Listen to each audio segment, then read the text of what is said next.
Maka al-mutaid itu bagaimana supaya kita ini menjaga diri kita ini jangan sampai kita ini menyebabkan mendapatkan siksaan dari Allah baik di dunia maupun di akhirat. Menjaga itu. Nah kemudian para ulama memberikan pemahaman kepada kita untuk menjaga dirimu dari adanya siksaan Allah itu baik dunia maupun akhirat. Maka laksanakanlah itu apa yang diperintahkan Allah, kita kerjakan, apa yang dilarang itu kita tinggalkan, kita jalan. Itu bersiap. Maka takwa itu kan sering kita mendengar bintisani awamirihi wasdinabi nawahi. Jadi mengerjakan perintah-perintah Allah dan menjauhi larangan-larangan Allah, itulah yang namanya takwa. Nah itu model seperti itu. Nah dalam tafsir Al-Marugi dikatakan bahwa cara menjaga diri dari siksaan duniawi, dan siksaan itu ada dunia dan akhirat. Cara menjaga diri dari siksaan dunia itu harus dengan cara menguasai ilmu tentang sunatullah. Ilmu sunatullah itu tentang hukum. Misalnya gimana? Yaitu aturan dari orang sunatullah itu hukum alam begitu. Misalnya apa? Sing jenengi gendi ini mesti panas, benar enggak? Api itu panas. Maka ilmunya supaya karena itu kamu jangan coba-coba untuk dekat-dekat dengan apa? Dengan api. Itu hukuman begitu. Api itu mempunyai daya pembakar. Matahari mempunyai memancarkan sinar. Maka orang yang mengetahui bahwa api itu berbahaya, maka dia akan berhati-hati terhadap api.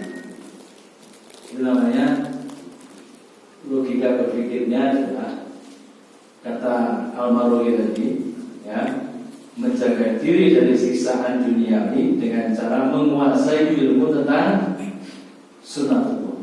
Nah, tentang hukum. Nang dikon sing jenenge geni iki mesti panas membakar. Kecuali atas kehendak Allah tadi yang kisahnya pembakaran Nabi Ibrahim. Itu disuruh dingin ya dingin karena tidak lama. Di luar sistem itu ya hukum tadi.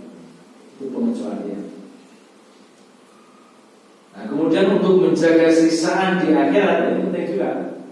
Maka kita harus beriman kepada Allah, bertakwa, bertawakal, bertauhid, beramal soleh, membersihkan diri dari segala macam kemusyrikan dan kemaksiatan. Itu caranya menjaga diri dari siksaan di akhirat. Maka bahasa-bahasa dalam Al-Quran itu menggugah kita. Kalau kamu dapatkan musibah, ya, ma asobaka min hasanatin famin Allah, wa ma asobaka min sayyi'atin famin nafsik. Apa saja kebaikan yang kamu pernah kamu dapatkan, itu datangnya dari Allah. Dan apa saja musibah yang menimpa kepada kamu, itu disebabkan karena kesalahan dirimu sendiri. Itu sarana apa? Introspeksi muhasabah pada diri kita. Bahwa ketika kita mengalami itu sebenarnya kalau diruntut, yang kita alami itu sebabnya karena kesalahan diri kita sendiri. Apa saja? Kadang manusia itu kurang menyadari.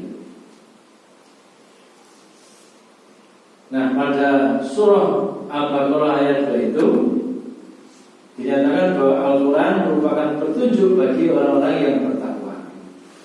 Petunjuk bagi orang-orang yang bertakwa. Tetapi yang menarik ya, sekarang menarik ya.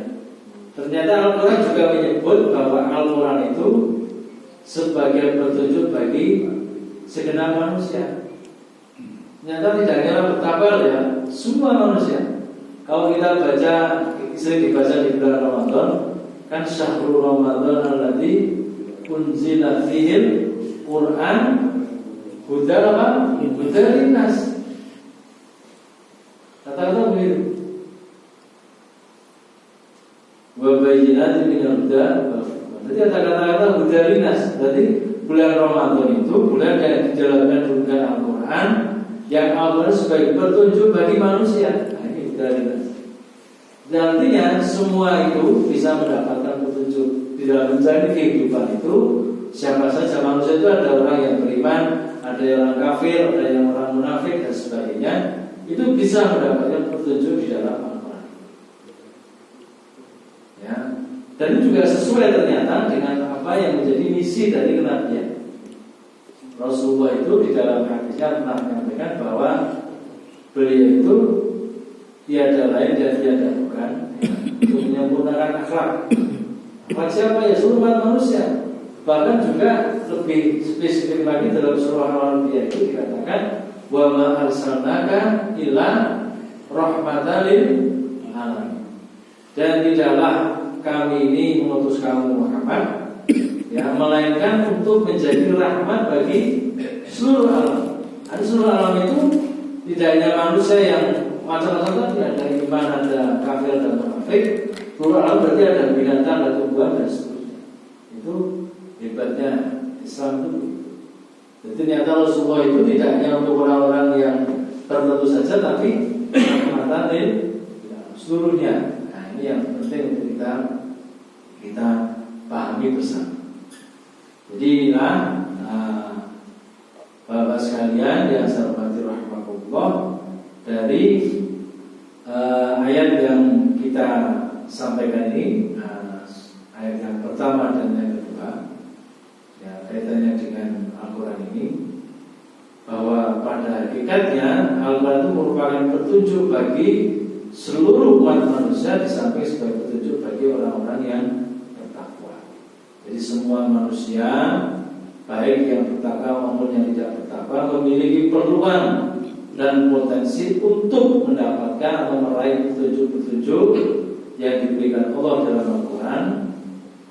Dengan keimanan dan ketakwaan yang dimiliki oleh seseorang itu, tentunya mereka memiliki potensi yang lebih besar. Nah, ini bertakwa itu memiliki potensi lebih besar meraih petunjuk itu dan pesan-pesan dalam Al-Quran dibandingkan dengan orang-orang yang tidak bertakwa.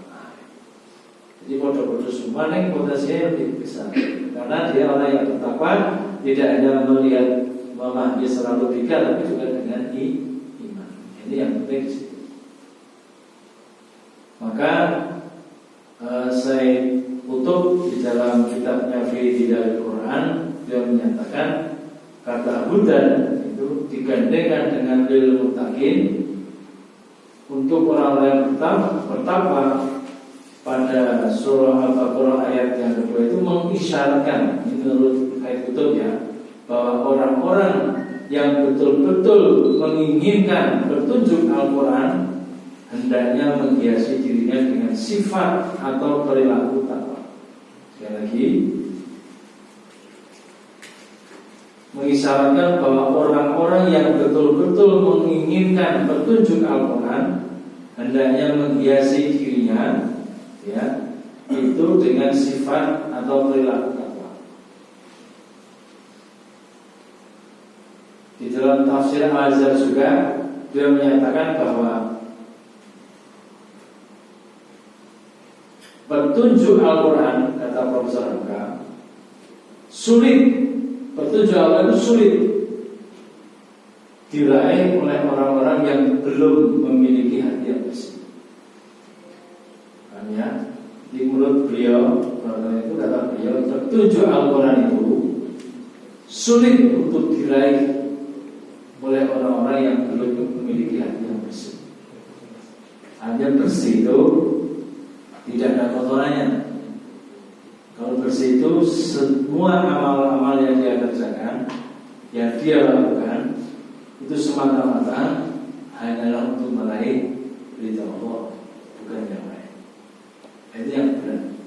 Maka orang yang layak masuk ilang Tuhan tidak akan tersentuh Al-Quran itu kecuali yang bersih. Artinya bukan dimarahi secara fisik saja, tapi juga yang lain, yaitu hatinya harus bersih, tidak akan tersentuh.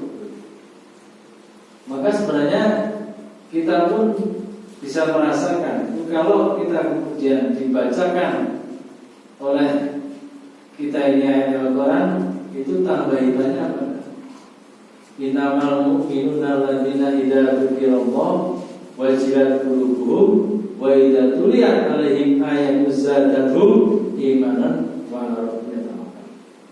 Sesungguhnya orang yang beriman itu orang-orang yang apabila disebut nama Allah gemetar hatinya, dan apabila dibacakan atasnya itu ayat Allah, maka zadatuhum iman, dia bertambah iman.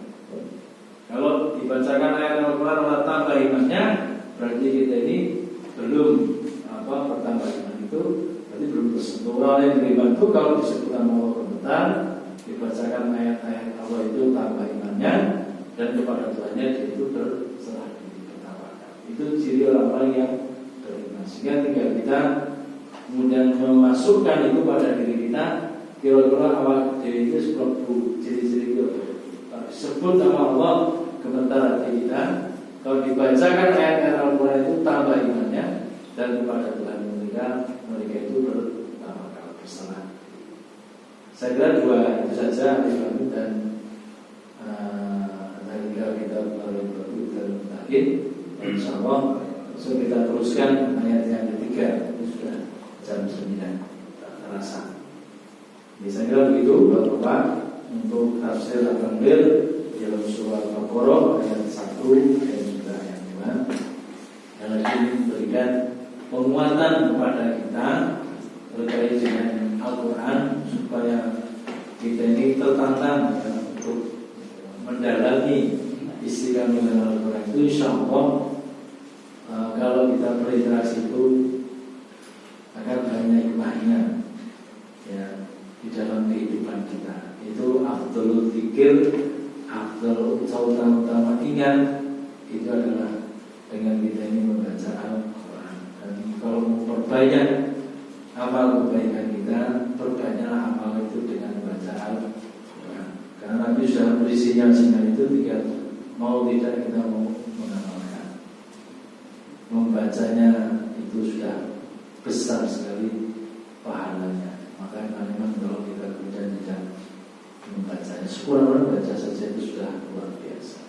Kalau kemudian kita bisa mengerti artinya, memahami itu tambah luar biasa sekali. Saya kira demikian yang dapat kami sampaikan. Kalau ada yang ditanyakan disampaikan, dipersilakan monggo. Sementara itu Pak Sabar. Assalamualaikum warahmatullahi wabarakatuh. Waalaikumsalam.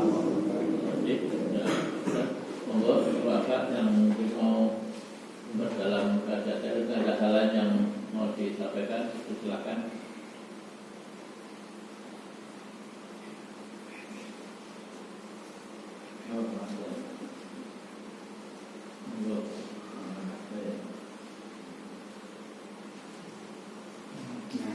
Kami Pak Ustaz, satu